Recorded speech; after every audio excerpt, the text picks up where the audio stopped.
Side Scrollers is brought to you by you.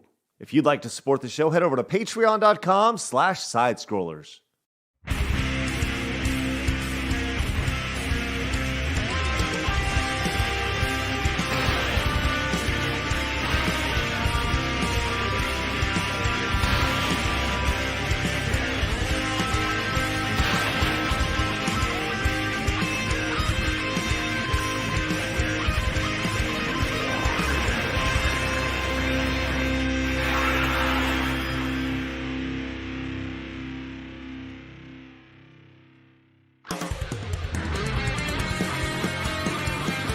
It's time for Side Scrollers on YouTube.com.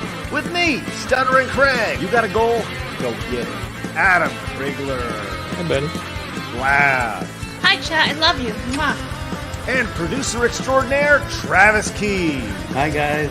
And brought to you by you, the G2 community, at patreon.com/sidescrollers. And now, broadcasting from our homes, it's time for the #1 gaming and entertainment podcast on planet Earth. It's time for Side Scrollers. 5, 4, 3, 2, 1. Oh, welcome on out to Side Scrollers on YouTube.com and Rumble.com and Twitch.tv. What's going on, everybody?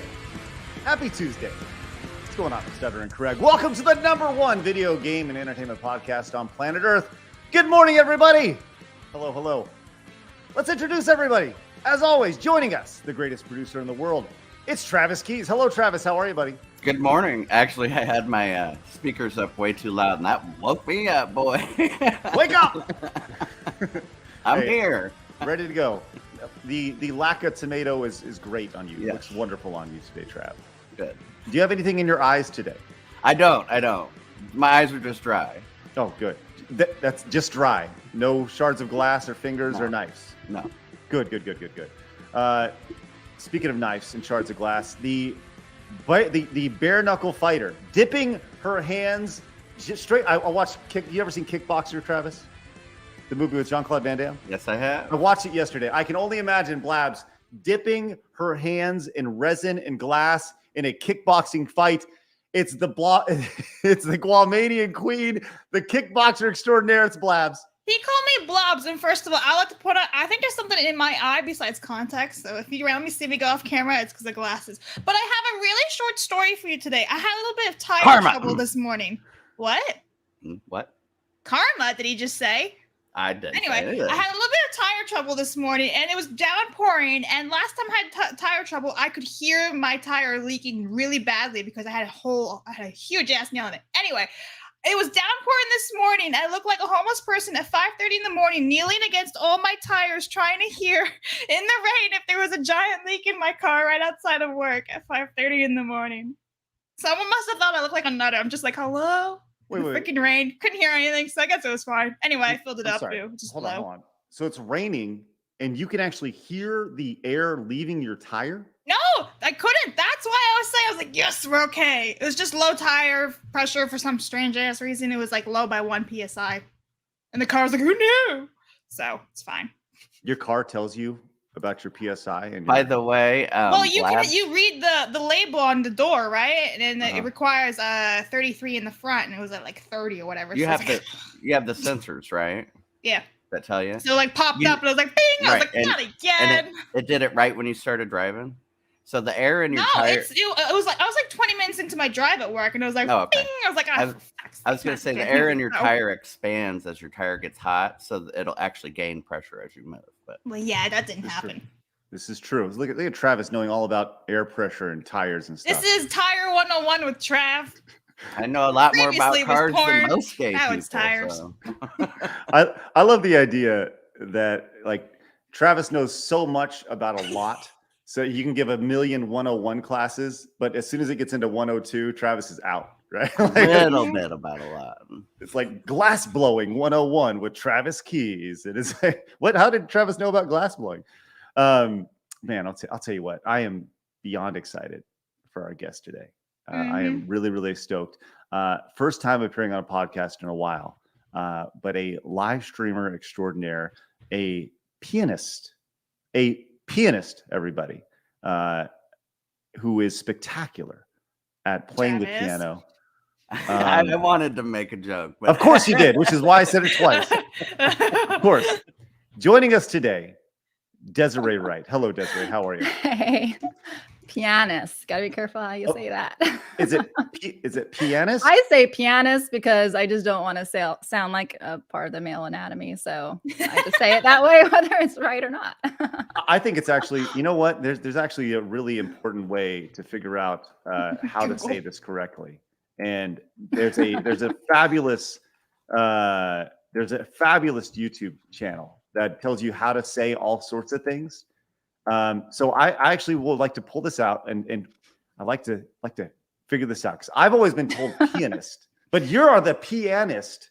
Well, so, I will say I did go to music school at a pretty good school, and I heard both ways. So I think that it's acceptable even in professional circles to say pianist or pianist. Okay. yeah, I was in band for like 15 years, and I heard both as well. So Yeah. I think one is like British English, and one is Americanized English or something like that, like gray Tomato, and gray. tomato. Yeah, Tomato, Grey, potato. Grey and Gray.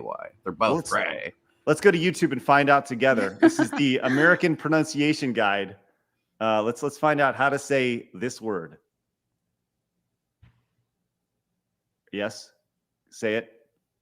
Say it. Very interesting. You know, I think I was talking to What the fuck do you have us watching? Hey, shut up, Travis. I'm trying to hear what she has to say. Sorry. I was talking to a pianist, a friend, about this. Desiree's right. God dang it, I'm wrong. Yay! I mean, what do I know? I'm just an idiot on the internet. Like you're the one who went to music school and learned it. You pulled up a video that took 3 minutes and 22 seconds for I know. I'm sorry. Anyways, look, we got a great show. We're stoked to have you on. We're gonna get into your story, Desiree, here in just a little bit. I also want to get into your business of honey, which is yeah. I want to learn about that. Sure. You're a pretty fascinating person. So and by the way, congratulations on recently getting engaged. Oh, thank you. Yes. The Twitter Finally Twitter got the helped you with ring. that. That's awesome. Yeah, way to go. So awesome. I'm really excited. Labs Trav, do y'all have anything you want to get into before we get into the news? No, let's jump in. You just want to get right in. Okay. Yeah. Well, I want to remind everybody we have a few things coming up, including Adam will be on the show tomorrow, which will be great. Then after that on Thursday, we'll have a brand new intro, which I'm working on. We'll have that. You can also find us over at rumble.com/sidescrollers, which if you haven't made the jump over to Rumble, please consider doing that. Every day we're on the tightrope of YouTube. We don't know what we can say and can't say, and you know what, doesn't really matter. We're going to say it anyways. So one day we just not be able, like most of our episodes, whether they're playing video games or podcasting, for some reason we get the yellow questionable thing. We say something or do something that we get the yellow questionable, you can't say that on YouTube thing. The yellow dollar sign. So wildly demonetized immediately. So head over to Rumble if you guys wouldn't mind. We also have a Twitter account over at Side Scroller Pod and Instagram Blabs. Yeah, we are like almost getting close to 350 last time I checked. And that reel that Superman, if he wasn't afraid of no green rocks, or I can't even say his name, rocks, that reel he made of me being inappropriate somehow got like 200 likes last time I looked. So that was awesome. Let's go. Go Nice. Instagram. Love that. So head over there and follow us over on Instagram, Side Scrollers Podcast. And this is episode 2 of season 2 of Side Scrollers. And we're going to say season 2 is going to go through the Christmas break. And if you missed yesterday's show, you can expect a lot more interviews. You can expect a lot more roundtables. And prior to the show, we have locked in our first 3 roundtables that we're going to do starting in August. And Desiree, I'd love to hear your thoughts on these. We're going to get together some folks, and these don't necessarily have to do with gaming or entertainment, but they're things that we find interesting. We're going to start with the Star Wars roundtable. Let's talk about the state of Star Wars. Which, Desiree, do you follow Star Wars at all? I do, but I am not at the level where I mean the Star Wars fanatics are like in a completely different league than me. So. Right. I've seen each Star Wars one time. and like Really? yeah. Wow. Only one time? Which is still Yeah. crazy to me because you grew up in the 90s, so they showed them every holiday. How did you not see it more than once? It blows my mind. Boo. Star Wars I'm just like gonna boo never. Craig. Go ahead, boom me up. But like, Boo. I don't know, like Star Wars and Star Trek, they just never really resonated with me. You know, Mhm. you know what did? Michael Jordan dunking a basketball. Let's I go. thought I was gonna say Space Jam. I mean, Space Jam was too young for me. Space Jam was fun. It was super fun. Yeah, but Yeah. so anyways, we have Star Wars coming up. Then we're gonna this is one that I'm actually really excited about. I want to do a round table with firemen and just kind of learn their stories. And I'm fascinated by the fireman, you know, so I want to bring them in. And then I want to talk to psychics. We're going to do a round table of psychics. Desiree, do you believe in the psychic ability and ghost and all that stuff? I'm open to everything, but I wouldn't say I'm like necessarily I think there's something to like vibes for sure. Like my sister especially and my mom have both had some kind of chilling vibes before something significant has happened, and so sort of yeah. There's something there. I kind of have an opinion that it's like micro reading, and I'm going to explain that. So you micro read people's movements and how they talk and things and the things you know about them. And if you don't overcomplicate things in your mind, you can come up with pretty good reasons somebody might be doing something or something might happen to them just by who they are. So Travis is gonna be on the panel. Yeah, right. I love it. So I don't know. What do those have to do with gaming and entertainment? I don't know. But the fact that I think we're interested in those things, it's worth talking about. So those are the first 3 roundtables we're going to work on. And so if you guys know any A, Star Wars fans or detractors, B, firemen, or 3, psychics, let us know. And or tweet it. sidekicks. Side scrollers, No, Twitter, or even me. I'll respond. I'll see.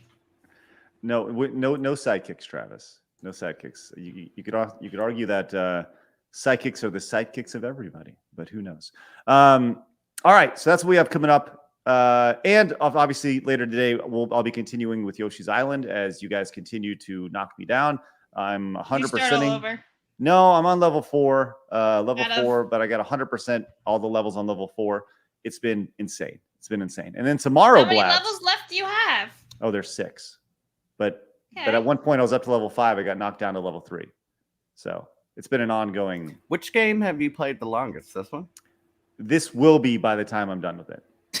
Yeah, this will be. It's been 84 years. Right. It's insane. And then tomorrow, speaking of 84 years and playing games forever and driving me insane, Blabs will be playing Contra, which Desiree, did you ever play the old NES Nintendo Contra? Did you ever play that? I did not play Contra. No. Are you familiar with it? I think if I saw it, I might recognize it. Or I'm actually more familiar with music from video games than I am with sometimes with the games. So I'm like, I wonder if I've played a song from it before. But I did grow up on the NES, but Contra was not one that I played. I think it went da da da da da da da da da da. That was it. I don't know who would do it. I mean, Are you okay, Travis? That was what it was. Travis nearly had a stroke while that happened. That was good. Hey, I had to pull that from way back in my brain. Oh my gosh. Well, look, this is it's going to be incredibly fun tomorrow as Blabs plays Get your Contra for the therapy first time. bucket ready. The therapy bucket is here, ready to go. There it is. So we're ready to rock. Should be a great time. All right.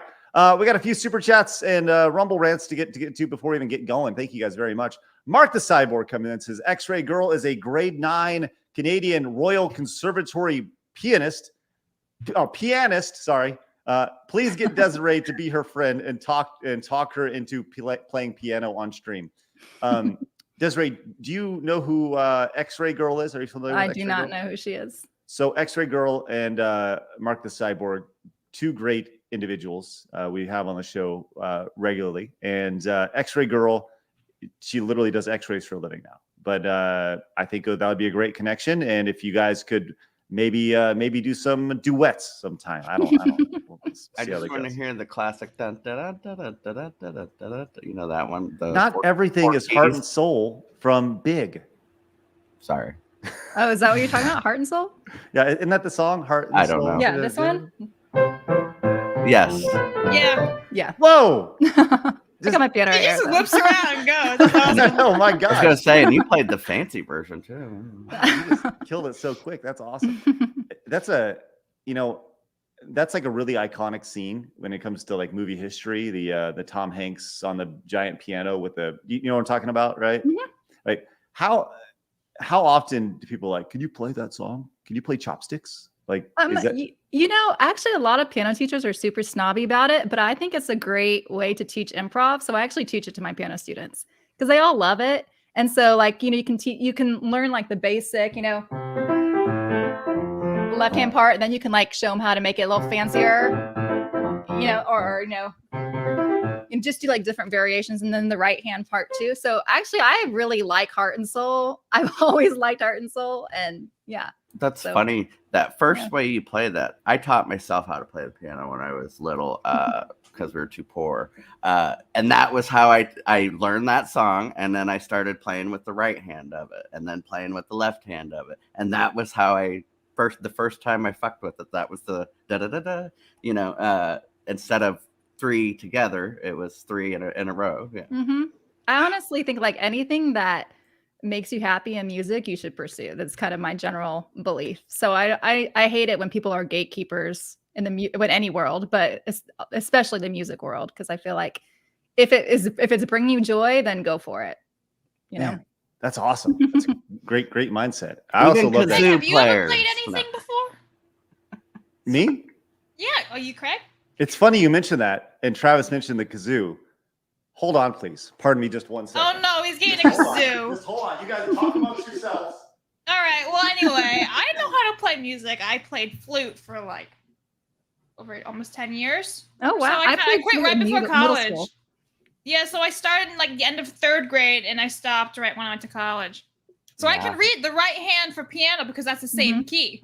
Yeah. And then the left, I'm like, oh my God, I don't know. It confuses I'm me. the same way. I can read the right hand, can't read the left hand, but I can kind of work it out with my ear. And I think I played the clarinet about as long as Labs played the flute. So Yeah. Ladies and gentlemen, Travis mentioned the kazoo, and you guys know, Desiree, sorry. I'm really sorry that I asked Craig. You don't know this, but I just got back from vacation, and on our trip to South Carolina, there is a kazoo museum, and we went to the kazoo museum in Beaufort, South Carolina, and I have, my friends, an official lifetime kazoo from the Kazoo Museum right there. Look at it, read it, and weep, and it sounds awesome. It's awesome. And on top of that, That's all you got for us? I was expecting something more. Okay, there you go. But on You top could of that, sing that, and I could play the left hand part. You could do like double tongue with it, and then you can actually play it. it sounds like a horrible idea. But in addition to all the kazoos that we have, multiple colors, which you were able to create at the Kazoo Museum, there are things that add on to the kazoo, which I'd never seen before. On top, I never knew they made them. Yeah, there are super fancy kazoos actually. And a kazoo, by the way, plays the exact same way that a clarinet or an oboe does. It's that little piece of paper that they put in there that vibrates. You just do that with your mouth, like on a didgeridoo or something. It's the same thing. Listen, I saw Craig's face. I'm just It's saying. a whole other thing from yesterday, isn't it? Yep. The texture in his mouth all over again. Check out the kazoos that I have. Look at all the kazoos. Look at them. Look at them. It's amazing. Well, I Anyway. think you should play them on streams for certain things. I'm just saying. Look, I did not go to any music school to play the kazoo. And I got to be honest, I think if I was to play the kazoo, I would be disrespecting our wonderful guest today. And I don't want to do that. I am not masterful in music like our guest is. And I think it would just be horrible. I don't want you to disrespect yourself, really. Well, I appreciate that, Trav. Thank you very much. Damn. Yeah, kind of brutal. Dude came in with the $5 Rumble rant. Says when you do that fireman roundtable, you should show them the SNES game where you're a fireman. Could be fun. Yeah, the fireman. I think it was a Super Famicom game from back in the day. Yeah, that's good stuff. Thank you, dude. Blake says it's 2023. A female pianist is common. Well, yeah, right. Of course. Thank you, Blake. Appreciate that. And Hardened Soul says, "Oh, I have an admirer." Love that. There you go. Thank you I thought very it was much. funny. I love a good pun. Good stuff. And over on Twitch, I was gonna say over on Twitch, Ermac421 has subscribed with Prime, and they've been subscribed for 24 months. Let's go. And Teki Sasu Games says the kazoo is a pathway to some music. Some consider to be unnatural. The Revenge of the Sith, anyone? What is that one thing? A theremin? Is that what it's called? That weird. That's much weirder than a kazoo. Yeah, it's pretty weird. What is that? I've never heard of that. Fantastic Sarcastic says Craig not disrespecting himself would be a nice change. There you go. That's something for you to Damn. Havoc, my boy Havoc over on Rumble says, Craig, you can play the kazoo for $10. Or can you play the kazoo for $10? Would you play it? Come on, Craig. Havoc. No. Play hot press buns. No, I don't. I'm not talented enough. And once again, I don't want to disrespect the actual talent that we have here. So we'll just kind of move on from that. Havoc. But I'll tell you what, maybe Before we move on, Blabs, you remember scary movies when you hear something like "ooh"? That's a theremin. That's the instrument that. I need that clipped. Thank you. The woo. Hey, Jesus, thank you so much for that super sticker as well. All right, let's get into it. It's time for my favorite segment, your favorite segment, everybody in the world's favorite segment. Where's my intro? Hold on, where is it? I don't have to do it, right? I gotta find. No, you don't. It's time for hard news. This is hard news. Stan's Adam intro right there. Love that. All right, let's get into some video game news. We talked about Baldur's Gate 3 a while ago, and it had like 7 quadrillion hours of cutscenes in it. You guys remember that when we talked about that? The Baldur's Gate a few weeks ago? Oh, yes. Yes, Right. that video game with like a million, yeah, gotcha. Right. ways to go. Right. Desiree, you doing okay over there? I just realized my laptop isn't plugged in, so I'm just plugging it in. That's all. Okay. No worries. Take your time. Just so we talked about this game, and some new information has come out about Baldur's Gate 3. Now, when I was a kid, if a game had like 2 endings, that was a big deal, right? And like we were just getting things like choose your owns back then, right? What's that? We were just getting things like choose your owns back then, you know? Right. You go back to like something like the first game I remember having multiple endings was Metroid, right? That was the game where at the end of it, if you beat it under a certain amount of time, Samus, she would have a bikini on or something instead of her, that was like the incentive, right? Well, Baldur's Gate is doing something that I don't even know if I've ever heard of this even being possible. How many endings do you think that Baldur's Gate 3 will have? Just over under. Let's play the Price is Right game. 300. Blab says 20. Travis says 300. Desiree, how many endings do you think Baldur's Gate 3 will have? I'm gonna go with 50. 50. So we have 20, we have 50, and we have 300. What if I was to tell y'all that y'all are so far off that it's not even Was close? it like 1,000 or something? Keep going, Blabs. 10,000? Keep going, Blabs. 50,000? There will not be 50,000. There will be 17,000 endings. How? I have no idea. Okay, so now I'm wondering, are the endings like just one word, little difference, or like Is it different cosmetics? Right, Is that or what it is? like you got stabbed, so you got a scar, and that's a difference. So that's a He's different wearing ending. a pink shirt. Or instead are of a these blue like shirt. right? Or are these like computer generated real endings? Because I don't see how you could make 17,000 of anything. Like Yeah, how physically could you? making. How long has this game been in development for? I don't know. I have my only thought is like Robert says, it's all done through AI, It has to be. right? Because imagine paying people to sit down and make 17,000 Imagine playing endings. all 17,000 possible endings. Somebody will do You know it. someone's gonna do it. They're gonna spend 25 years of their life going through and getting all these endings. What are you doing today? The same thing I've been doing for the last 400 days in a row. My job, Baldur's Gate. Yikes. Right. We were doing the math on the cutscenes, and it was like 170 hours of cutscenes, whatever it was. And if you were to watch all those cutscenes and then go through, and every time you had to watch all those cutscenes just to get one ending, right? And there's 16,999 more endings. Like, it just seems, I just feel somewhere along the lines, some sort of quality assurance should be put in place that maybe you don't need, I don't know, 16,980 of them. And wait a minute, who tested all these endings to make sure they worked? Right. I don't know. That's the AI that built them. Now we're getting into scary shit.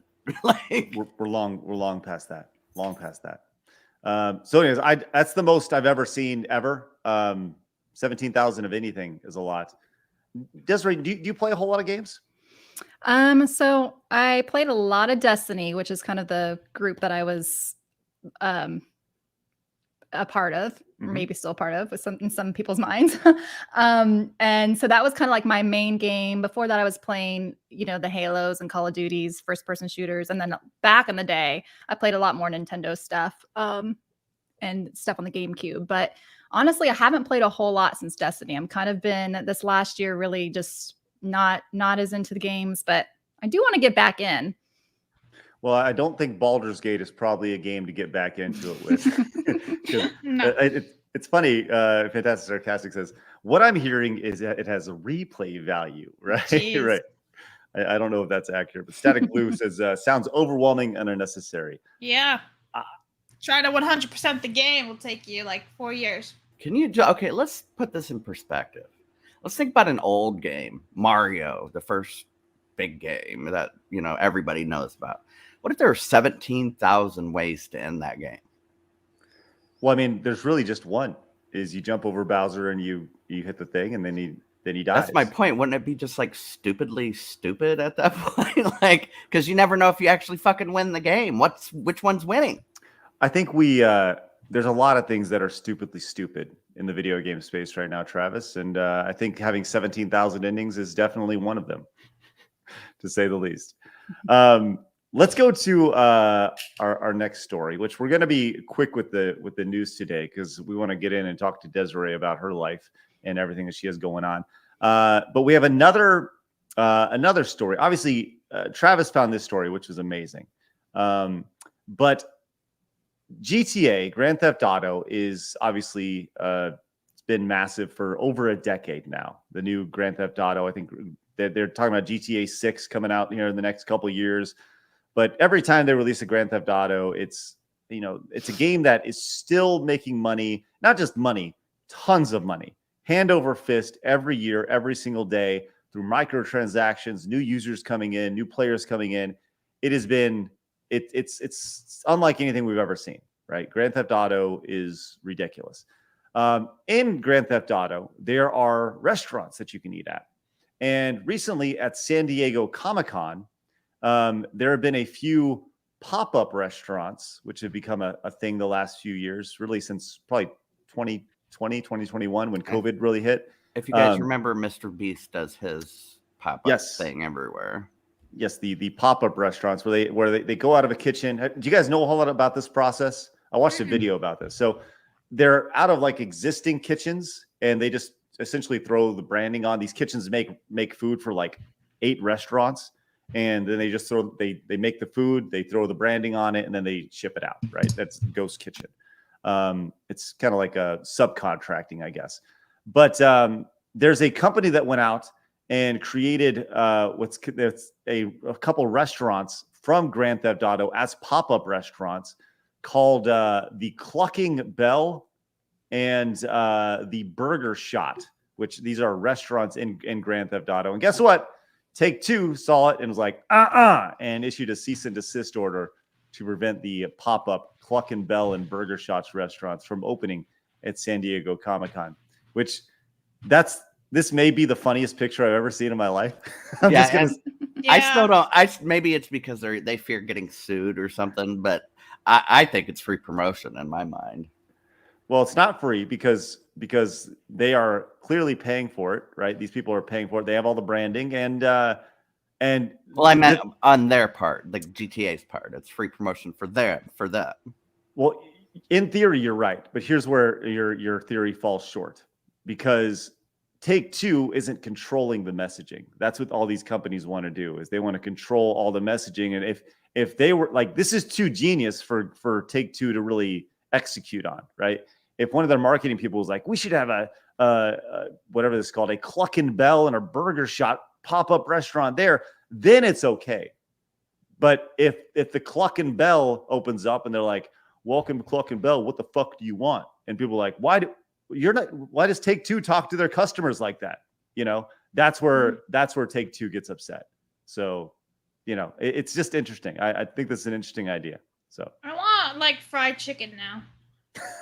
I do think that it's a genius idea for them to, if they were to do it themselves.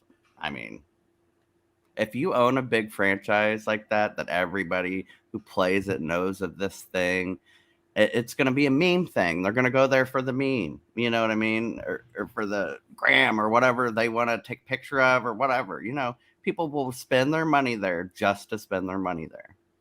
What's funny is it says the fast food chain first appeared in Grand Theft Auto San Andreas, a parody of Taco Bell and KFC mixed with profanity. Cluck and Bell is also in GTA 5, as well as other games in the franchise. The Cluck and Bell at San Diego Comic-Con pulled directly from the GTA franchise with the taste like shit t-shirts, chicken masks, profanity-laced menu items, and even in-game logo. It proved to be a great success, and plans have since been announced for Cluck and Bell to return at San Diego Comic-Con 2023. But alas, it is not going to happen. So there you go. So if you're heading to San Diego Comic-Con, which I think it's coming up. I don't know. You won't be able to get any Cluck and Bell while you're there. I find it humorous too that GTA, the makers of them, put KFC and Taco Bell, it made a Cluck and Bell, because KFC and Taco Bell are owned by Yum Brands, the same company. So they're basically the same thing. Yes. Yeah, absolutely. All right. And that is the news for the day. And there you go. At least that's the news that we cared about. It was kind of a slow news day today. Yeah. Kind of a slow news day, but that's okay. All right. Let's get into this. Desiree, I'm glad you're on the show. Very excited to have you on. Let's first, before we get into all the fun stuff that's been going on in your life, let's learn more about you. You're obviously a super pianist. Let's get you stream piano for a living and stream your music. Is that not really for a living, but it's more of a hobby? Well, when at the height of my streaming, it was definitely more than a hobby. So I'm a piano teacher also. So about my income was about split, half streaming, half teaching.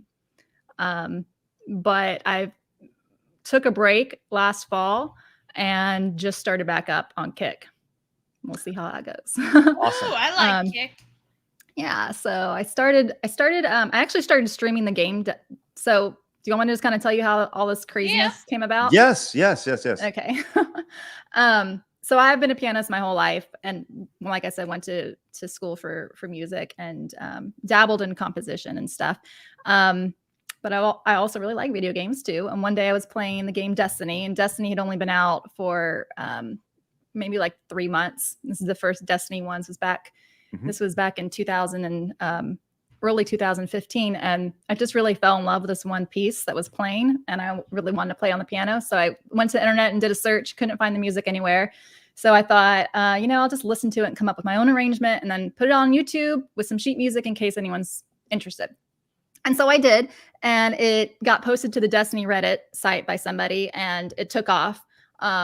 So much so that Marty O'Donnell, who was still with Bungie at that point, tweeted it out. He's the composer who's behind the Halo theme, along with he co-wrote it with Mike Salvatore, who's still on the Destiny team. Can I add something real quick? For anybody who knows bands, you have to buy sheet music, and it's expensive. It ain't cheap. Right. So that's probably why it wasn't out there. Right. Yes. So so it kind of snowballed, and some of the Destiny YouTubers were asking, hey, can I use it? And can you arrange another song and do it for this charity event? And, so someone at the time told me, hey, you should stream Destiny. And I was like, what does that even mean? People play video games. I thought it was super weird. And I started watching streams. I'm like, oh, this is actually pretty fun. And I feel like I'm less of an extrovert now, but at the time I was really an extrovert. So it was a good outlet for me. Like, oh, I can talk to people all the time. This is kind of fun. So I started streaming Destiny, and then Twitch opened it up to creatives beyond video games. You could start other streams. And so then I decided, oh, I'll try going ahead and streaming some piano. That time my focus was all on YouTube, my YouTube channel.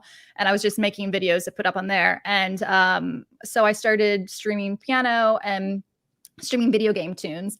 And I really, because I'm super passionate about music. It's easily my number one passion. So I totally fell in love with streaming music and rarely have gone back. I have a few times done some video game streams, but I just love streaming piano so much. So I was on Twitch for a long time. Mixer opened up. I thought I'll try out Mixer. I did really well on Mixer. I loved it. And then, as we all know, or I think we all know, Mixer shut down, which was a total blow.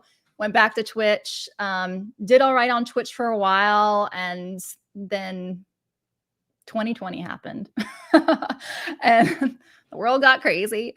And I just kind of, the events that happened around 2020, and I'll get into in a second, but like it just kind of soured me a little bit on the Twitch space.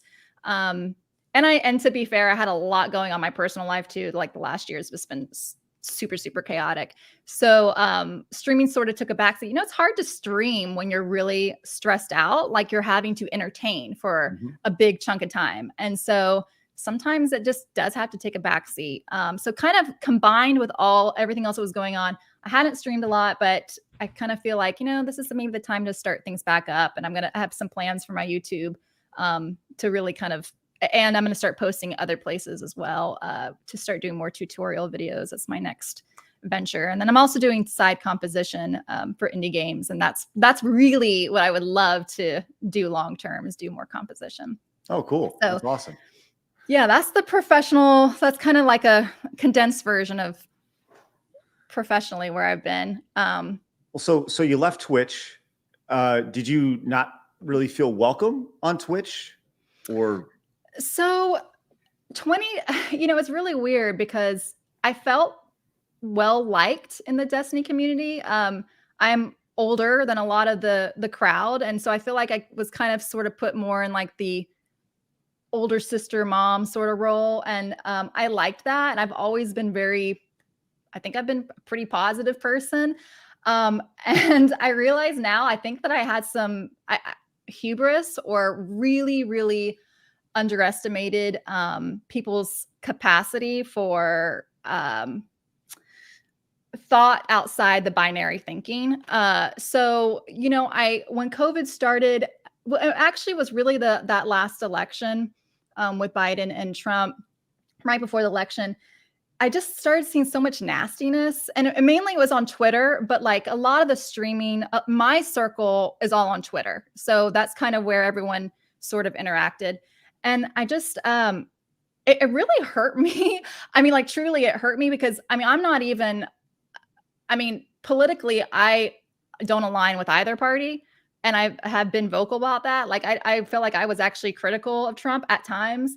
So I felt like, well, I feel like I can speak on this. Like, hey, let's all get along. Let's not like call everyone who votes for Trump a racist. That was the thing that kind of really bothered me at first, because I know a lot. My mom voted for Trump. My mom is like the nicest human being, has no evil bone in her body. Right. And so I just would see comments like that, and they were so widely accepted. And and then there's just this kind of idea of, like I said earlier, I hate gatekeeping, and I don't like the feeling of pushing people out. I felt like conservative voices were really like, people were going underground. and we're really scared and really silent. And so I thought, maybe I can make some tweets that like, hey, let's be kind of nice. And I did quickly learn that I'm not to the status where I could get away with that. And I don't think anybody really is. I thought like, oh, people will know I'm not crazy, and this is coming from a good place. No, and so that's not what they'll demonize you. Right. Yeah. Right. I wasn't really demonized at that point, but I definitely felt the cold shoulder. And I felt like people were interacting less with me. And then when COVID started, I did start to get vocal about mandating vaccines, because I felt really strongly that you shouldn't mandate that. That's a Right. personal choice. And so I was like, hey, I support anybody and whatever choice they make, get the vaccine or not. I would kind of like tweet stuff like that. And I got unfollowed by some people. I had some streamers. Sometimes I would notice someone unfollowed me, and I would send them a message, if I could still send a message like, hey, I hope I didn't offend you or whatever, because I wanted to genuinely apologize if I hurt someone's feelings in a way, that I felt like was a healthy way to apologize, because I don't believe in just apologizing for nothing. And yeah, some streamers just said that they thought I was spreading misinformation. They didn't want to be associated with me. So that was hurtful. Right. But I kind of moved past that, and tried to still stay in the space and try not to let it bother me. But it was really hard, because I do really care about people, and noticed just some friendships were dwindling. Well, I'll say this. What was interesting is, there seems to be a common thread of folks we have on the show who have been vilified for having an opinion or not the right opinion, right? And that is the common thread, is that most people we have on the show are pretty apolitical, right? They don't align with either party, and they just want people to live the life that they want to live, without people telling them how they should live it, right? And that's kind of how I've always been, right? I've always been fairly apolitical. I've never been a political person ever, but you kind of get thrust into this idea of, if you don't think this way, well, the idea is that everything is politics, right? And that's what you see on Twitter pretty consistently, right? And it's always, it's this vocal minority that's the loudest, yelling at you, saying, hey, you can't think this way, you can't say this way, because you're hurting me, or this is violence, or this is misinformation, or something along those lines. But the common thread is that most people who have been fairly central their entire life are being pushed into the corner of saying, if you don't think this way, you're wrong, and you are such a right-wing, whatever, phobe, bigot, whatever. And you're like, whoa. What are you talking about? And I feel like that's how most people have felt over the last, couple of years. 2020, you said, really kind of pushed people into corners, whether they wanted to be pushed that way or not. And it's crazy to say, when you said, oh, I'm pretty centrist, I don't really have I don't really do politics. I was like, oh, well, we've had other people on the show who have been literally the exact same way. And I was like, just live your life and you're fine. So it's funny, I do politics, and I'm much more liberal oriented than conservative oriented. But people have told me I'm a ist and phobe and neocon and all what. I've been all called all sorts of stuff for my opinions on this show, which I find amusing. Well, so Desiree, you started talking about this, I guess, the thought process of like, hey, you should be able to do what you want with your body. You do you, I'll do me, and we'll all get along. You had people who, I actually pulled up this tweet, and you tweeted this out in June, and I love this tweet. And I very much related to this tweet, because I've lost friends because my thought of like, hey, you just do you and I'll do me, as long as you don't tell me what to do, I'll be just fine. We can all be happy. But you tweeted this out, and it said, it blows my mind. Actually, do you want to read this in your voice? I don't want to necessarily. You have to blow it up because my eyesight is not good. Right. But you can go ahead and read it if you want. It's okay. Good. But it says, it blows my mind that actual friends I have had in the streaming world for years, can unfollow me over tweets regarding the protection of children. Now, this is a different issue, right? This is another issue that's become a hot button topic, but it's still the common theme of this was during the Nick Merckx thing, right? But we've had several things pop up over the last few years that have been seen as hot button issues, right? Protect all children, COVID, masking, unmasking, the jab, the whole thing. But the sentiment remains the same, right? No DM, no discussion. Yep, you're just out of my life. I wish them all the best, but it blows my mind. How did this become a radical idea overnight? And if you believe I'm so misguided, would you even help me with? Would that even help your quote unquote cause to cut me off? Wouldn't you want to engage in conversation and DMs to see where each other is coming from? After giving it much thought, I believe people who have a problem with this stance regarding children and the trans movement are either, and I think this once again, take this out, and you can include with a lot of these hot button issues, right? A, misguided as to how trendy this has become with teens and how common, so misinformed, right? B, wanting to get clout or acceptance in the streaming world, right? Which is I think there's a big thing there. It says. Or C, they're actually groomers who think it's perfectly okay to expose children to sexually explicit material. Well, and may I say, some people don't even know they're grooming. And I'm going to bring this up. I wasn't going to talk about it. Look at the Colleen Bollinger situation. She was clearly grooming children. The evidence, she was sending Trisha Paytas's pornographic pictures to a 14-year-old at the time. But that to her, that was just her hanging out with her fan. That's grooming. I'm not familiar with that one personally, but she's the one who did the ukulele. Oh, apology. yeah. That's right. That's right. But here's the thing here. It says rational discussion needs to return to the video game space. Silencing and pushing out creators because they have a different opinion is just so sad. Please know I'm not sad for my sake. I'm perfectly fine. Moments I am sad for myself, but much more sad at the larger picture. I hate to see communities torn apart because they are run by an angry mob that has some purity politics litmus test. This is not good. This is not for the good of the community. And I would venture to say that anyone who knows me actually has roomed with me at past events and had a meaningful conversation with me at some point, knows deep down I am right, and this is absolutely coming from a place of love and concern. This is only where my post. This is the only post. Whatever. So, but the point here is the idea of having discussion in the space, and that's something that has seemed to be sorely missing over the past several years. Because when you talk to somebody, they're like, "Well, you can't talk to that person because they're this." Right. Well, you're supposed to be able to talk to everybody. That's why I was not going to be mad at Melanie about a joke. Like I told Rich in my tweet, these are my family members. I grew up with religious people. And I made that joke. Like, why would I be mad about it? Like, Come on.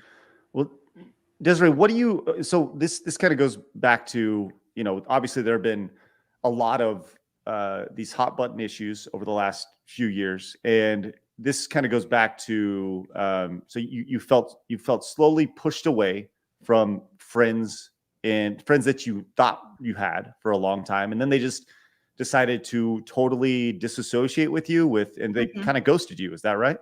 Yeah, I think that streaming, is in the entertainment industry. That's part of the entertainment industry, and as we all know, a lot of times, most of the time in streaming, you kind of need other streamers to help you out. You need your raids, all of that. So it's very dependent on getting that support from others. You can do it alone, but it's very, very difficult. Most people have help. And so I just noticed, like, I'm not really getting raids anymore. People who were talking to me, engaging with me on Twitter are not talking to me at all. Some of them didn't unfollow me, but they wouldn't engage with me. And, I just noticed a difference because I've been there for a while. It wasn't like it was, I had lots of data to look at from before. So yeah, I think that I think people are really scared right now is what it comes down to. I don't think most people are coming from a bad place. I truly don't believe that. I think the majority of people just feel like they are nervous to, if anybody catches a whiff that they might not believe with basically the most extremist leftist view that's out there right now on issues. And I didn't even talk about anything to do with any of the trans issues publicly at all. So what happened, which we haven't gone into yet, was I've been performing at a convention for years, GCX. So since the very, very start of it, was called DestinyCon back then. And I play piano music on the halls. I love it. People come up to me. Anybody comes up to me. Doesn't matter who they are. Doesn't matter what they identify as. Doesn't matter what they look like. They request songs. I happily engage with them because you know what? I am so happy to share music with people. I love it. It's the universal language. It makes me so, so, so happy. Anyway, I've been performing there for years. I had tweeted out in May, hey, I'm going to be back at GCX. And honestly, I had thought, so GCX stopped doing their event for 2020, 2021. And last year was the first year they came back. And I thought that if I wasn't going to be invited, that might be the year because, like I said, I felt some weirdness, but it wasn't with everybody. And they had, it's in Florida. So for their COVID measures, it was just show that you had taken a COVID test before the event, and that it was, and I was like, what, that's fine. That's fair. There weren't any like really hard, they weren't asking for proof of vaccination. So I supported, their decision in that, and I came, and I think it was great. Like I think that I had a good time with the people that came. But so in May, I tweeted out that I was going to perform again, and I had just gone in to actually teach a big block of piano lessons. So I tweeted out right before I started, and when I got out about 3 hours later, I was like, oh, let me open up Twitter, and I had seen that GCX had retweeted it right before I started my lessons. And my phone had blown up. And apparently some streamer, a small streamer, I barely even remember his name. I've blocked him immediately, but I didn't know who he was. Looked at my following list on Twitter to see who I followed. And I followed an account, Gays Against Groomers. And basically said because I followed them, I was transphobic. And, GCX, how could you allow somebody like this to attend it? And GCX had already put out a statement saying that they wanted their place to be a safe environment. I'm sorry to interrupt. So yeah, without even speaking to you, they released a statement? Yeah, they had already put out the statement. Within 3 hours of you. Yeah, it was a very quick response to this. By the way, I'm gay and I follow that account. So. Well, that's the irony of it all is that I'm pretty sure I found out about that account from a friend who's trans because there are trans members in there too. Sarah Higdon. Because I'd already followed her on Twitter. I can't remember how I saw it, but you can see like the for you section or whatever. Right. And I saw one tweet. I was like, oh, that tweet resonates with me. I'll follow them. And honestly, I hadn't really seen a lot of their stuff. And I follow. Anyway, I'll get to that point in a second. But so yeah, I did talk to some people from GCX shortly after that. And I won't go. I feel like those were private conversations, so I don't want to go too much into detail about that. But I'll just say it got to, I think that a lot of people are in a really bad position right now. And I think there is, like you said, a small minority right now who's very vocal and they're very fixated on wanting to cancel people. And I don't know if it's because it earns them clout. I don't know the reasons behind it, but I think people are really afraid of them. And brands are really afraid of that. And what I wish had happened is that it had just been ignored. I think if it had been ignored, I think it would have died down. I'm not that even big of a person. So I think that it would have just gotten lost in the shuffle. But unfortunately, because they released that statement, then a lot of people found out about it. People started unfollowing me, people who I've been friends with for years. And like I said in that tweet, it's hard when it's like, not just somebody who followed me and I feel like I had this kind of relationship with on social media. I'm talking about people I have spent time with in person, Right. So I know that the convention was in an awkward place, and I really don't want like an attack on them because they're people too. And I feel like we're living in a really crazy time, but it was hard to read that. Now I will say, I think that there was a possibility that I could have come back, but I feel like it probably would have involved me having to apologize. And I really felt very strongly that I should not apologize for anybody I follow on Twitter. Say, And apologize for what? for that I was not associated with this group in any way.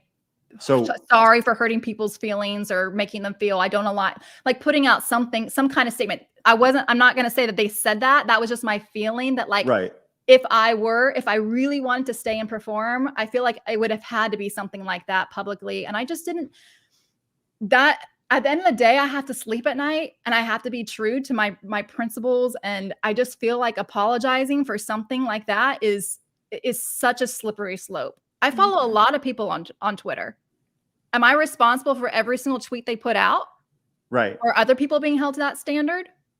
Well, No. and I think you're I think that in a situation like this, and allow me to speak based off your situation, just learning about it from the outside, I think what this convention has done is put themselves, they have started to go down the slope, right? And the old slippery slope that they bent the knee, and without even speaking to you, they released a statement, which I think is just amazing. They didn't even reach out beforehand, and they said, "Oh, we need it to be a safe place." Like you are an unsafe person, right? Because of an account that you follow, and like who's to say that you weren't following it to, I don't know, make fun of the account, right? Or to just like, that goes back to the initial idea of your tweet of rational discussion and being able to hear other people's perspectives.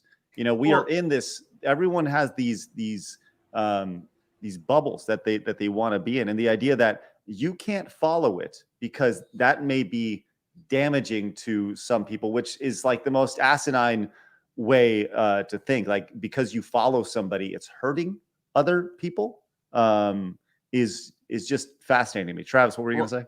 That's going under the assumption that that Twitter account is bad anyway, which it's not. That's the crazy part. So even the beginning premise is wrong. I know that was really, I mean, I actually messaged Sarah after that. I'm like, is this a bad group?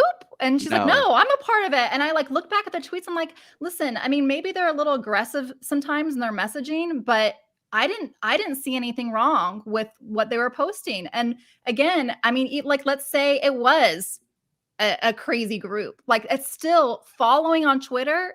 You cannot be like that. I follow so many people. I have followed people left and right on the spectrum, you know? And it's just like, it's a very unfair, other big streamers can easily like say, put their political views out there and put things, if it's on one side, it's okay, you know, and they're not getting pushed out. So, but I think that the thing that really bothered me the most is I feel like I should be judged on my actions. And the crazy thing is, like, I hadn't even said anything, like I said, about the trans movement. I haven't said anything about that at that point.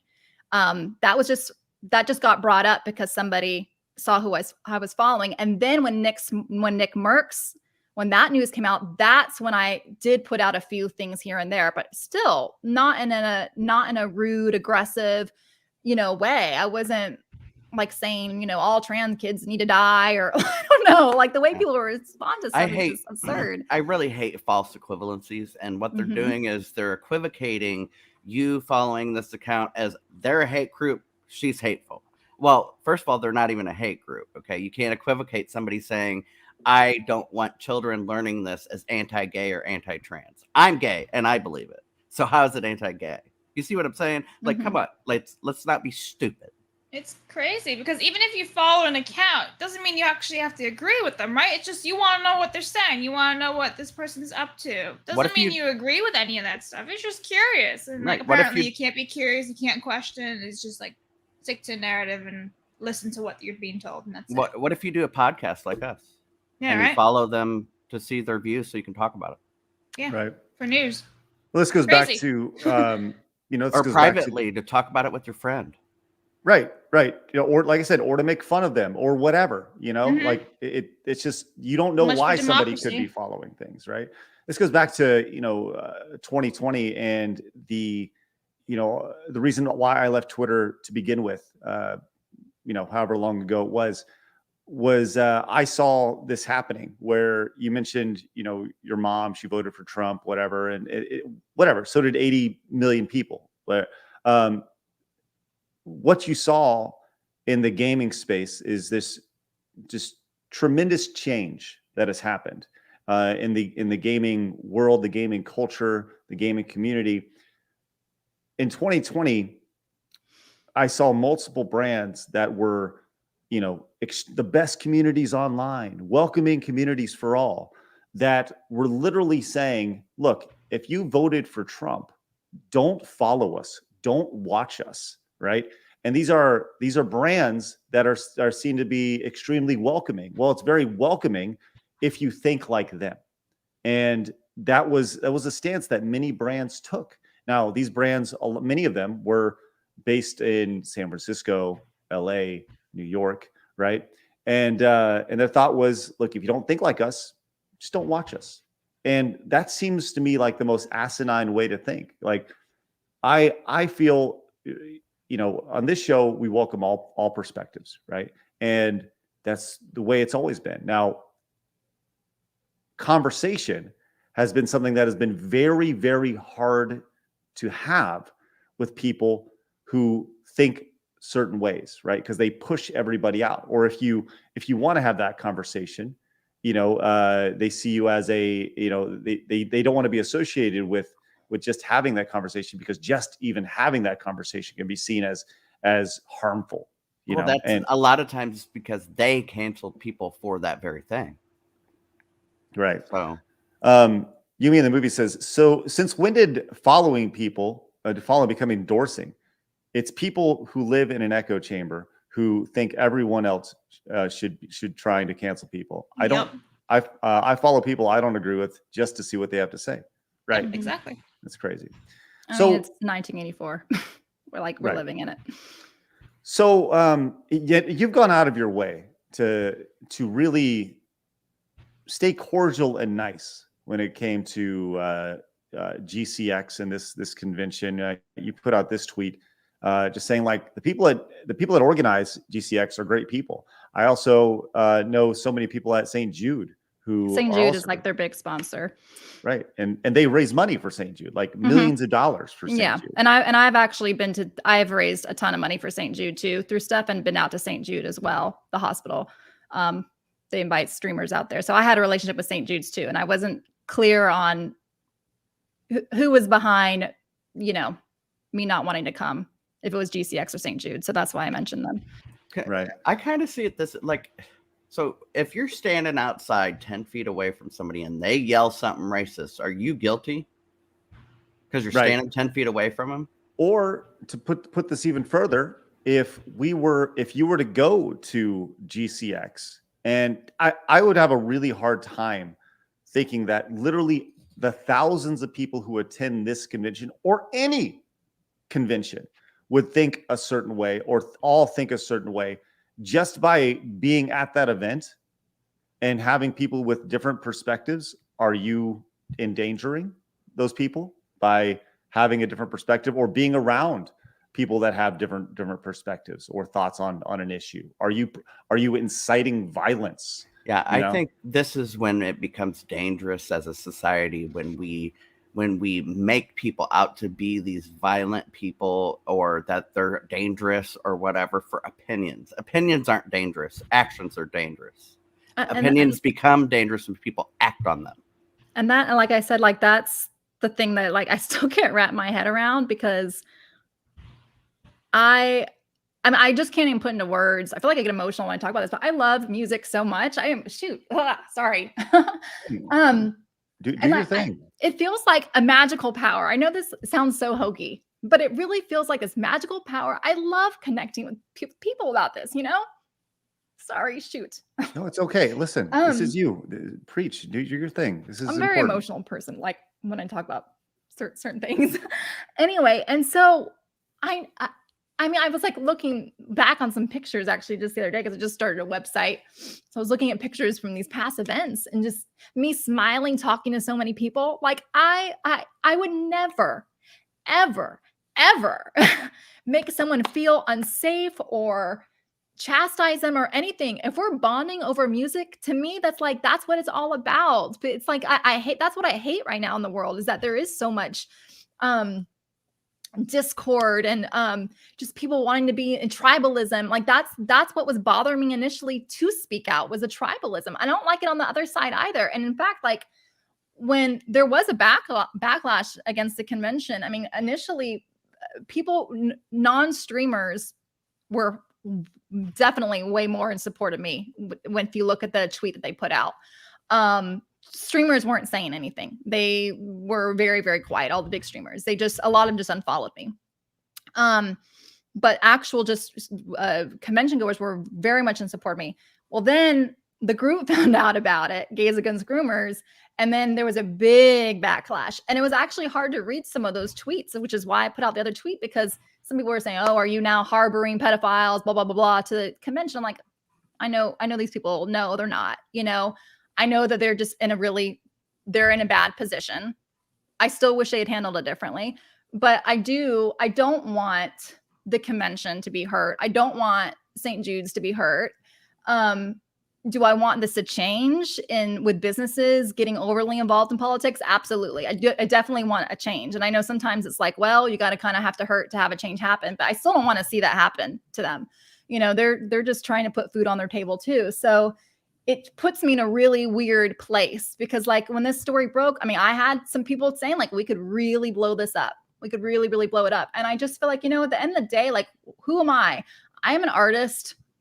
I just want goodness and happiness in the world. I'm not an activist.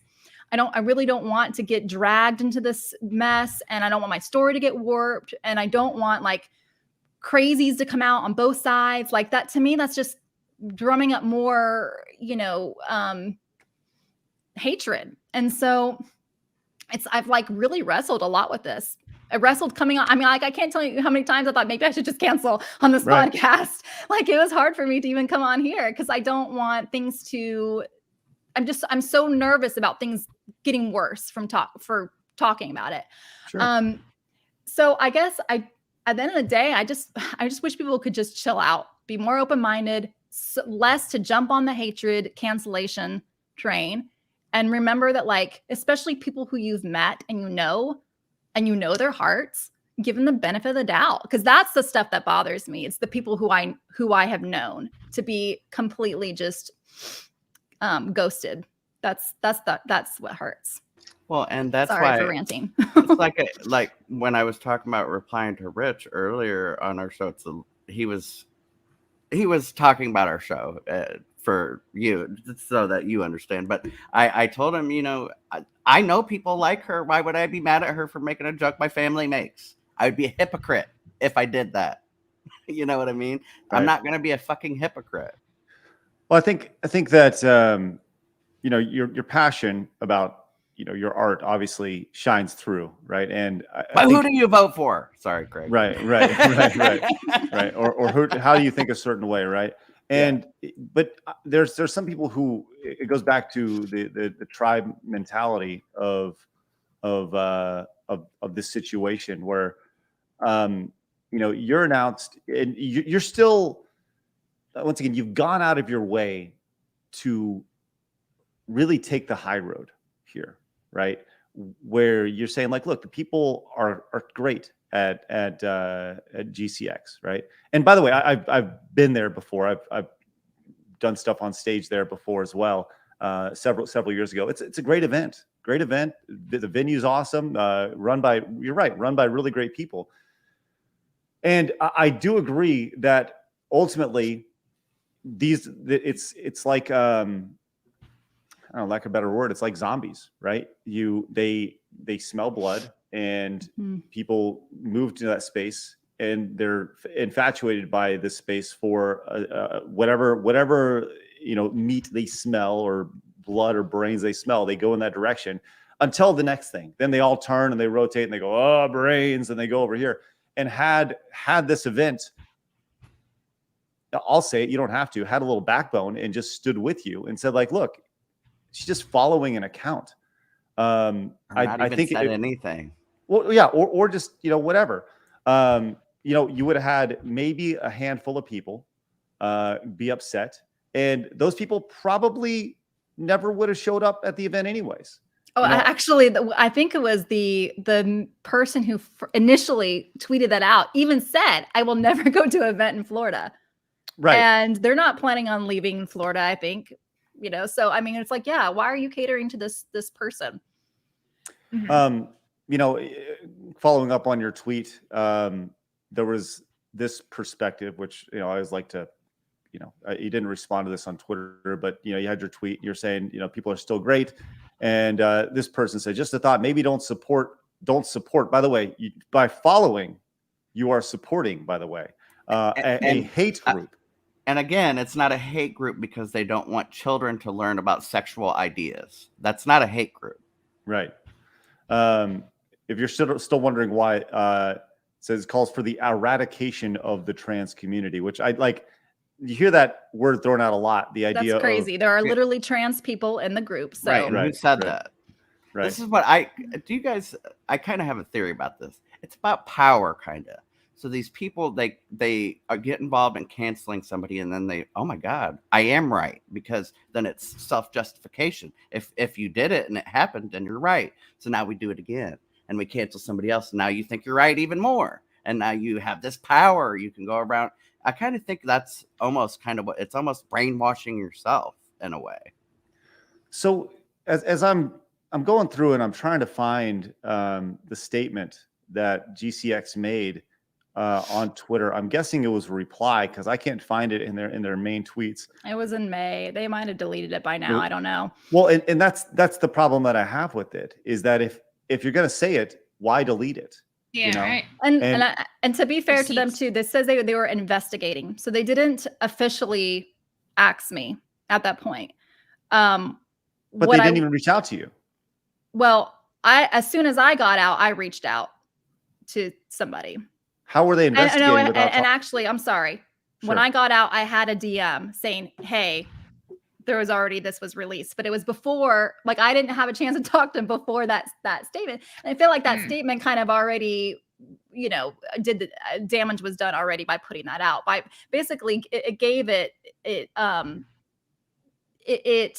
gave it this element of truth that there was cause, and so that bothered me. I feel like it should have been, they should have talked to me first before even putting that out there. And I'm not even sure who put it out there, to be honest. And people make mistakes, so it could have been somebody who just was quick on the trigger. That's why it's like, I know how humans are. It's why I want to be forgiving. And honestly, when I talked later to GCX, like I said, I feel like I might have had a shot to come back this year.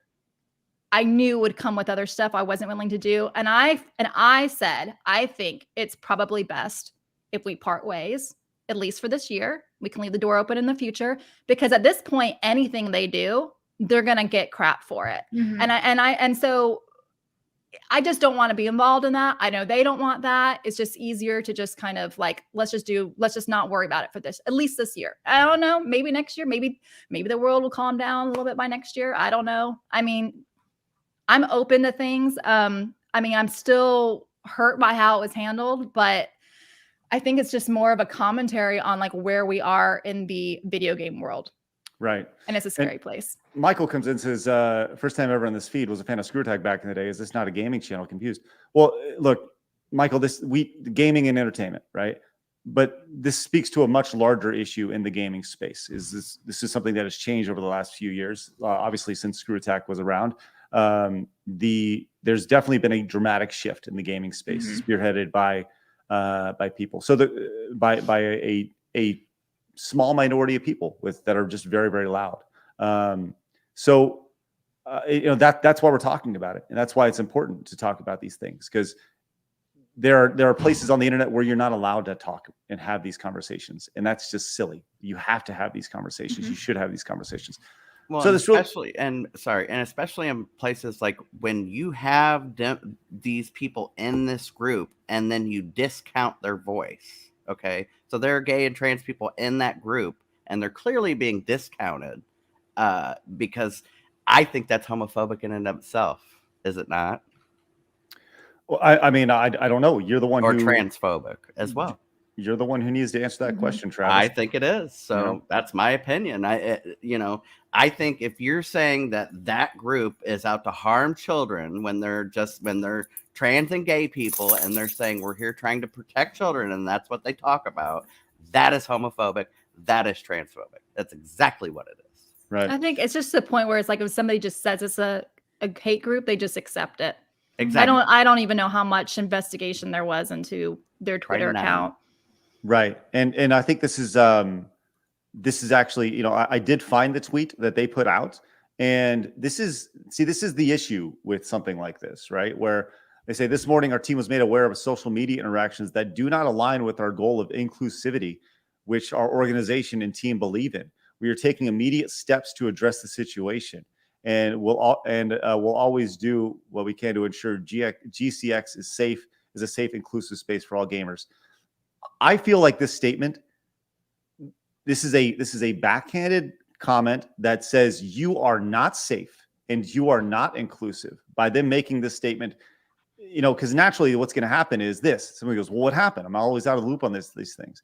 And then this person comes in and says, "By the way, you should always take somebody with a lot of credibility named horny asexual." Right. Says someone was supposed to perform was outed as a transphobe due to things and people she followed and liked. Good riddance, right? Wow. And like that's how, by them saying this, that is how people scrolling down say, "Wow, this must have been really bad," when in reality you hit the follow button on the account. And that's just asinine. Well, I'm glad that you came on and didn't cancel, because maybe it'll inspire someone else to come out who's been attacked and canceled also. Well, I will say there's a lot of silver linings that have come from this. And I have gotten so many DMs from a lot of people who are in this space, and some pretty big people, and they're tired of it.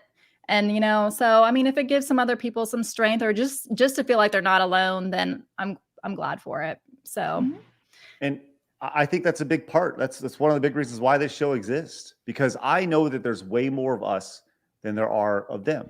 And I know that people don't want to like the idea, like, I think everybody agrees that events should be safe and events should be inclusive, but inclusivity and safety has nothing to do with the Twitter accounts that you follow. And I think that's the most asinine thing about this whole thing.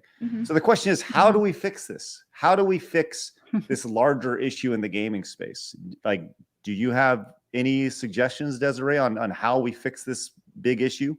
I think games just need to stay out of all this stuff.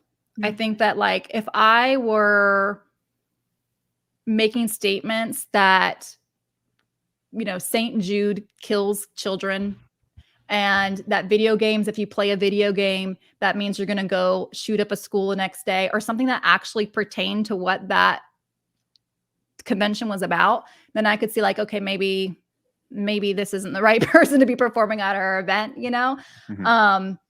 But I just think that companies just need to stay out of all of this stuff, all of this political garbage that's out there, because these are really nuanced topics.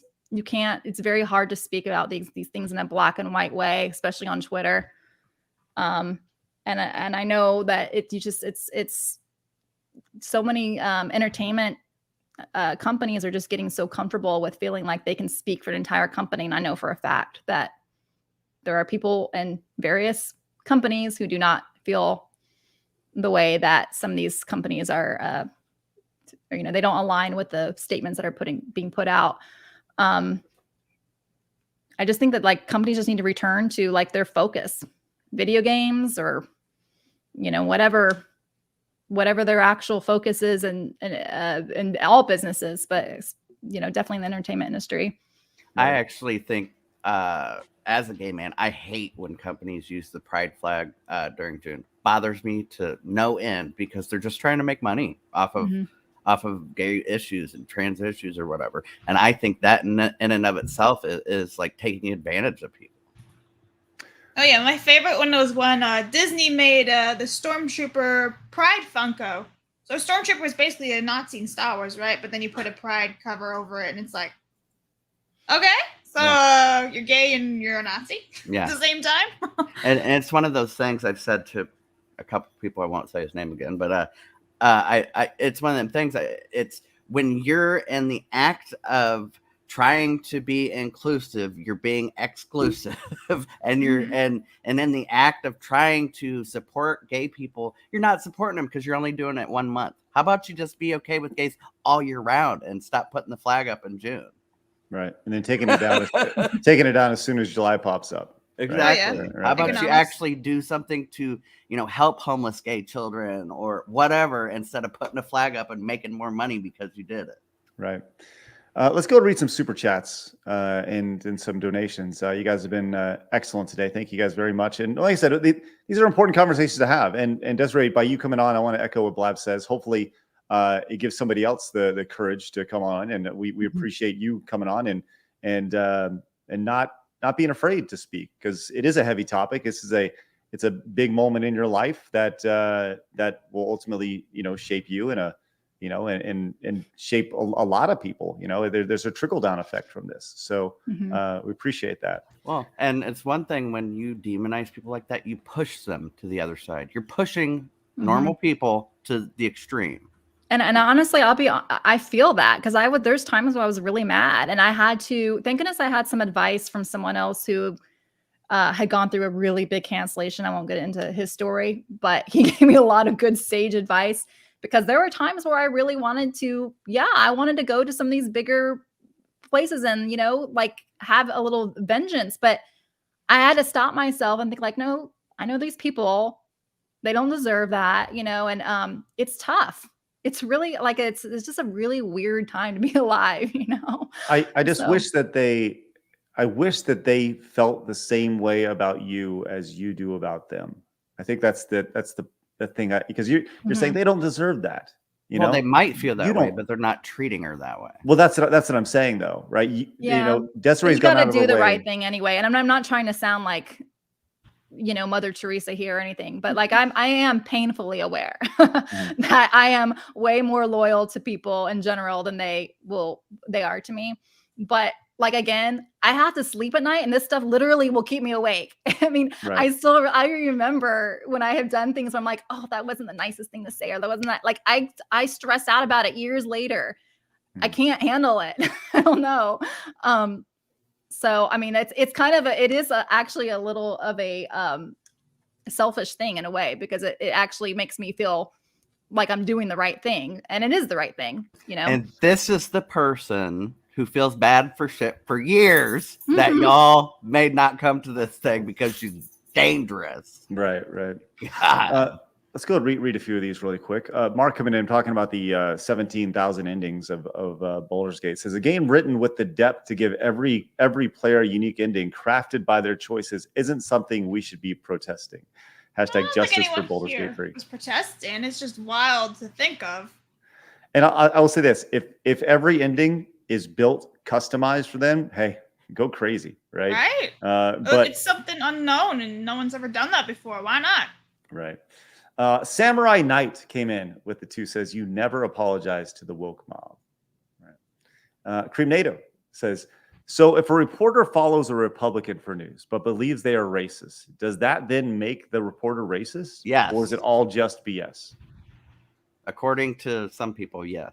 That reminds me of with Cody a couple weeks ago when he was talking about the VTubers, how you get in trouble for what someone else is tweeting. It's all related. Right. Yeah. Right. Rob Lee says Adam visiting Tim on his deathbed. Yeah, apparently Tim Pool is having some health issues or something. Oh. I don't know if Adam's actually visiting him. I don't know if Adam would visit Tim on his deathbed. And Salty Source Rex came in. Blab, do you want to read this one? It's over 10. Yeah, for $20.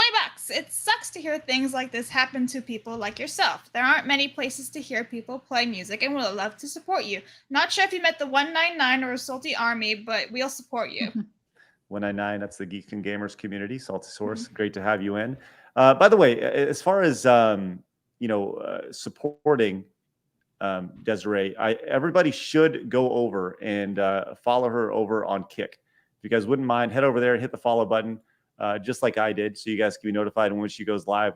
we're gonna bump these numbers up and get Desiree nice viewership. So please head over there and follow her over there.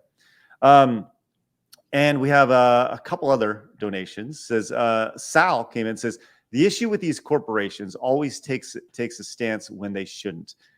They only listen to the minority when the minority don't want it, or when the majority don't want it.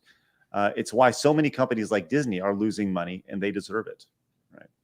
Thank you, Sal. Appreciate that. And appreciating this conversation. And I can't even going to say this, but Shamsa just directly donated $1,000 to the show.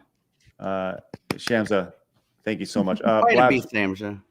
Shamsa. That is ridiculous. Can I get some crowns in the chat, please, for Shamsa? That is ridiculous and amazing. Shamsa, thank you so much for supporting this type of conversation and allowing us to continue on. Dude over on Rumble says this is another story about why gatekeeping is necessary, but it should be along the lines of questioning what character someone likes, why, and judging them on how they respond to the why. Interesting, dude. Appreciate that. It says the why should be predicated on their passion for the property / genre, and not how it presents itself or the politics of it. The idea of gatekeeping. It's weird. Gatekeeping is interesting. There's pros and cons attached to gatekeeping when it comes to this, because the idea of like you want people to be exposed to your passion, right? But at the same time, you don't want the riffraff to come in. All right, let's move on to something a little bit lighter, Desiree. And we only got a few more minutes, but I actually have a couple questions. Oh yeah, fire away, Blabs. So, have you ever heard of Two Steps from Hell? Yes, actually, you love them? yeah. Actually, one of the indie games I'm working on, use them as a reference for a song that I'm writing. Great. For piece I'm writing. I love them. I listen to them all the time. Very good. Yeah. All right. John Williams or Hans Zimmer? I love them both, but I am probably gonna have to say John Williams. Thank you. I was going to judge you a little bit if you went for the other. I'm like, without John Williams, none of the I really love strong melodies, and he's the master at strong melodies. Awesome. What about your most favorite classical? I definitely like the Romantic era, so I love Tchaikovsky. I was gonna say that, dude. Okay. Pretty much all the composers from the Romantic era I like, but I love Tchaikovsky ballets. And my father was also a concert pianist, and his specialty was Gershwin, so I love Gershwin, and that's later, but yeah.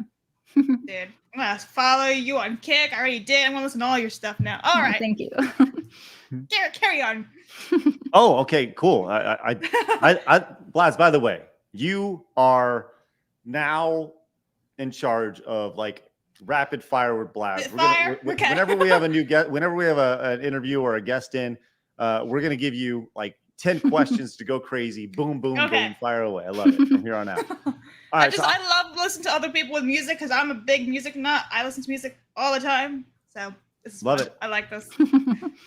All right, you, Desiree, also have another hobby, which I think is pretty fascinating, which I wanted to get into just for a couple minutes on. And that is beekeeping. Yep. My dad wants to be a beekeeper. So my now fiance, my boyfriend, it was his dream. And so when I first met him, we first started dating a little over, it'll be almost 6 years. He really wanted to start beekeeping. He had books, but he hadn't started yet. And sometimes I'm like, gosh, I wish there was a job for like just somebody to motivate others to go pursue their dreams, because I love doing that with people. I feel like I get so like I'm like in it with them, like, yes, do it. And I get back that same feeling. So I really encouraged him to go for it. And he did. And now it's grown a lot. So it's a part-time business. He wants to like quit his full-time job and do it full-time in the next, I don't know, maybe a year. But we got a lot of hives now, and I'm more of his assistant. He's the brains behind it. I mean, I've learned a lot, and I go with him like to schools to teach kids about it. So I've learned a lot over the last few years. But yeah, Hey, he's the master beekeeper. That's awesome. And you should tell them to start making YouTube videos because I spent weeks watching bee videos. On We YouTube. actually, it's Like, funny because we have a Facebook page, and one of our videos, oh, that's one I put out. Yeah, look he at actually- this nonsense. Oh my gosh. he has a. That looks so good. That was just from a couple days ago. So we have an Instagram. It's called Liberty Honey Company Co. Liberty Honey Co. And that he runs that. So he puts a lot of content on there. But one of the videos on Facebook is actually over 2 million views now. And which is, my highest video on YouTube is like, I think about 250,000, somewhere around 250,000 views. And so when it hit over that, he loved to tease me that he had a video. that was more so. I really It's love it, wild. yeah. bees, birds, insects, First they wanted anything chicken, like now I that. really want honey. It's just going through a whole thing. People watch that shit on. I'm telling you, they watch it like over and over. The thing That is, looks I can so like nice. I can taste that. Like, Right? oh It's my god. amazing honey. And so Like- we don't, the reason why we call it Liberty Honey, we do love Liberty, but we don't use any pesticides or any treatments or anything on our hives, which is actually very unusual and actually pretty controversial in the beekeeping world. So because you have like these pests that will mites, or the vero mite is the big problem. So usually people will put things in their hives to try and control the mites, but we've concentrated completely on getting really good genetics from the start. And so the bees will be strong enough to fight them off. So we don't use anything at all. Can I ask you a question? Mhm. Have you guys noticed different color honey for when the bees Oh, feed yeah. on different things? Oh, Because absolutely. Yeah. after watching those bee videos, like I'm amazed at how the honey can taste different by what plant they're getting their sugar from, which is Yeah. crazy to me. Yeah, that's why you find stuff like over here, Tupelo honey is really desirable. It's very expensive. We don't have any Tupelo honey yet because it's made off of Tupelo trees, and they only grow on spots on the river. Although we are actually talking to somebody with some property where we'll be able to put some hives. But so you get certain kinds of honey, different flavors depending on what the bees are visiting to make the honey. Yeah, I was gonna say I noticed those combs were a little darker honey inside the comb, so it must have been a more rich in sugar plant, I would imagine. Just my guess. I don't know. I'm actually not sure about what causes the darker color. I'll have to. I'm pretty ask, sure Jason it's that. off of what they eat as well. The color changes with the flavor. Yeah, well, that's definitely true, but I'm not sure like why, if it means that it has more sugar or not. I don't know, but Yeah, could be wrong. yeah, it's wildflower honey now. Like all our honey is wildflower honey, so we don't like differentiate, but we know what's blooming at certain times, so we Right, kind of right. like have an idea yeah. How do we It's fun. how do we buy your honey? Well, actually, I'm working on the website right now. It's down. It's libertyhoney.net, I think is the website.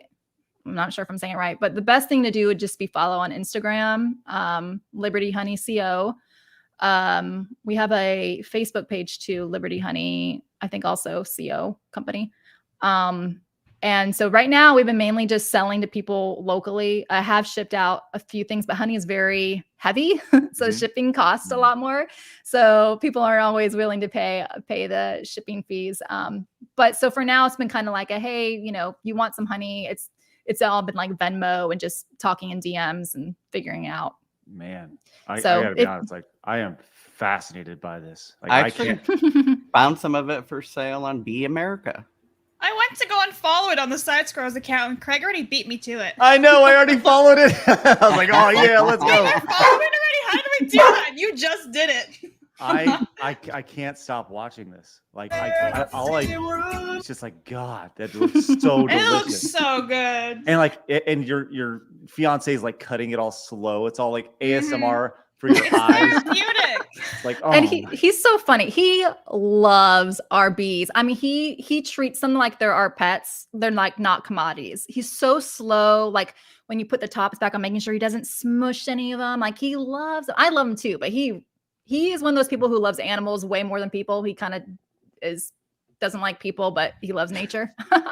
So yeah. So we say our honey tastes so good because we love our bees so much. So we treat them well. my mouth is watering like watching that. Damn you, Desiree. Damn you. Oh my gosh. Well, it's funny. I was just in South Carolina, which I guess is a few hundred miles south of North Carolina. Had I known maybe I would have made the trip up to next time I'm in the Carolinas. I'll definitely need to get some Liberty. Well, I'm in Tallahassee, Florida, so I was I was in vacation in North Carolina, but I'm actually in Tallahassee. But yeah, hey, we got lots of extra bee suits. If y'all ever want to make it down, put on a bee suit and we'll show you how it's all done. Yes, Side Scrollers takes on the bees. Yes. You know what? I would love to watch. So down. I would love to watch these two do that. Let's go. Hey, can we live stream it? Yeah. Hell yes, let's go. I love watching the bee videos, but the sound, that buzzing sound, it really freaks me out. Amazing. It took some getting used to. We real quick, I'll just tell you a really funny story if that's okay. Yeah. We went to go get some bees in Mississippi. We had to get these like strong genetics, you have to travel. And so Jason's truck broke down. So I had to go like in the middle of the night, my van to go. And so we had to bring these bees back in my van. So the bees were inside our van. The weather was horrible. It was like flood watch, like tornado watch, like all this crazy stuff going on the road. Bees were getting out of the hive and they were just like roaming around our van. And it was the most chaotic, like crazy couple of hours to drive all the way back to Florida. But it freaked me out at first too, but I'm so used to it now. Like I've only been stung twice. Yeah, I was gonna say I would just imagine I'm driving in this van. This is the day I'm gonna wreck, and then I'm gonna have thousands of bees. Right. Like, Yeah. I've never been stung by a bee, and I made it up until I was like almost like 20 years old, and then I got stung by a wasp in a yellow jacket in California when I was working. Those are not bees. So Exactly, yellow those jackets are give wasps. bees a bad name. Yellow jackets are awful. I hate Well, them. bumblebees don't want to sting you, right? Because then they die. Mhm. well, they will, but it's usually a pheromone thing that I'm aware. I got stung No, I right don't on think they want to sting. They just want to like do their own thing. I got Right? stung right on the knuckle, Mhm. which hurt like a son of a bitch. I got all y'all beat. All y'all beat. Why? When I was 50 a bees, kid. one shot. No. I'm not scared of bees, but if I was ever to be scared of a bee, this would be why. When I was a kid, I was getting off the school bus to go to my house. They dropped us off at the end of the driveway. As I'm running to my mom is at the other end of the driveway. I'm like running, like literally my mouth open with my arms out. Oh no. A bee flies into my mouth and stung me, and I can still freaking feel this in the back of my mouth. Oh. Boom! Ha! And I go from I'm like 10 years old, 11, whatever, and it was terrifying. PTSD. And I remember like and spitting that bee out, and like, oh my god, it was the worst. But anyways, I got all y'all beat. So if anyone's ever been stung in the mouth, let me I got know. a small bee Congratulations. story. So I was out with my brothers. We were in front of two of my brothers. We were in front of my best friend's house. They have railroad ties in front of their house. Well, there was bees in it. My brother got the idea. He's going to kick it. So I said, yeah, you do that. I'll be over here. And then I just see my brother kick it. And both my brothers start screaming and going, ah! And running back to the house. Like, and the one brother got stung like 15 times. What an idiot! Wow. Let's go finish this up. We got one meme to go and a couple super chats as Techie Sasu Games Aw. came in and says, y'all, Liberty honey is absolutely delicious. Well, check it out down in Tallahassee, Florida. And Blake says your fiance sounds finance. Your fiance sounds like a keeper. Get it? Like a keeper. He is. He is a Love it. keeper Love of it. bees and my heart. Oh, that's lovely. And we got one meme to finish up the day. This from No Green Rocks. By the way, No Green Rocks, make sure you hit me up with a DM. I got something to talk to you about. We were talking about it a couple weeks ago, but I got more to talk about. Here we go. No Green Rocks. Here we are. This is there's no context here, so let's check this out. Sometime I don't. I just want to hear the classic. Dun, dun, dun, dun, dun, dun, dun, dun, dun, dun, you know that one. The Not everything is heart and soul from Big.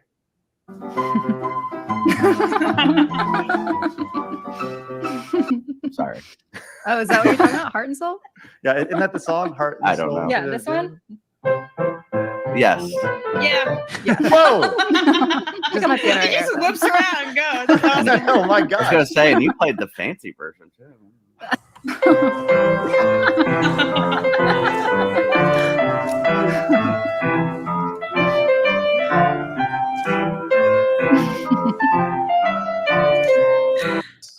I think that you could definitely play a fancier version than what we just heard for sure. But either way, Wandering Travel Vlogs also came in as a member for 2 months. Says, after hearing just now just how Blabs loves music, what is good? Not well-known song for a wedding. Hoping to marry my lady this winter if she gets her visa. All right, nice, Wandering Travel Vlogs. Well, go get it, I guess. Go get that marriage. All right, Desiree, I genuinely appreciate you coming on today. Hopefully you felt comfortable with talking about your whole situation. And I hope that the con welcomes you back with open arms and they rise above everything that's going on and you're welcome back. And I'll tell you this. When we have a live event, which Side Scrollers will eventually have a live event, when we have that live event, you are on the guest list, and we'd love to have you come. Thank you. Sure. Is there anything else you wanted to talk about or promote before we head out? No, just thank you all very much for having me. I appreciate it. Thank you. And yeah, just everybody be nice. Everybody be nice. I have a small request. Yes. On the way out. Can you take us out with heart and soul in the most best way you can possibly do it? Sure. Right. Tell me if you can hear my piano. Because I actually have mics inside my piano. It'll sound a little better. Sure. If I can mute this part. Yeah, do your thing. Like, give me a thumbs up if you can hear the piano. Mm-hmm. All right, everybody. Thanks so much for tuning in. Desiree is going to take us out. Remember, people are going to try to keep you down. Don't let them. Let's listen to Desiree as we go.